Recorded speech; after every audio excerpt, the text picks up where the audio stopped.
People often ask me if there is one key secret to confidence. Now, confidence is actually context specific. You can be really confident in one thing and not so confident in another. But I think what they're trying to ask me is more about that sort of self-confidence. And I will always say the key to self-confidence is actually self-acceptance. If you can get to a point where you can look at yourself in the mirror and say to yourself, even with all of your flaws and all of your imperfections, I still love and accept you the way that you are. And not only that, but I really appreciate everything about you. If you can get to that stage, then your confidence will really soar.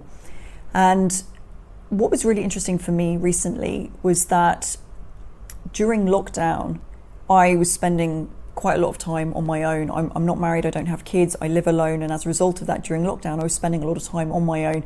I wasn't doing my normal workshops and public speaking engagements that I would normally do.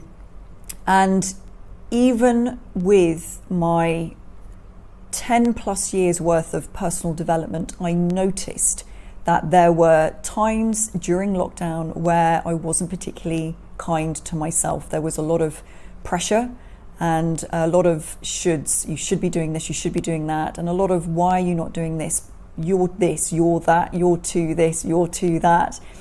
And I could hear it just kind of going on in my mind. And I'm really blessed that I came across mindfulness probably about 2 years ago through a friend of mine called Helen Williams. And she's just a wonderful human being who runs Mindful Me in Dubai. And she's basically been my mindfulness teacher and practitioner for the last 2 years. And while I've been working with her, I've learnt the ability to become the observer of my thoughts in a really conscious way. And for anyone who hasn't reached that point of self-acceptance yet, it's purely because you've got a whole bunch of thoughts in your mind, probably stuck on loop. And they're probably not even your thoughts. They're thoughts that we have been taught to believe and taught to think by society, by our parents. And they're generally quite unkind, negative thoughts.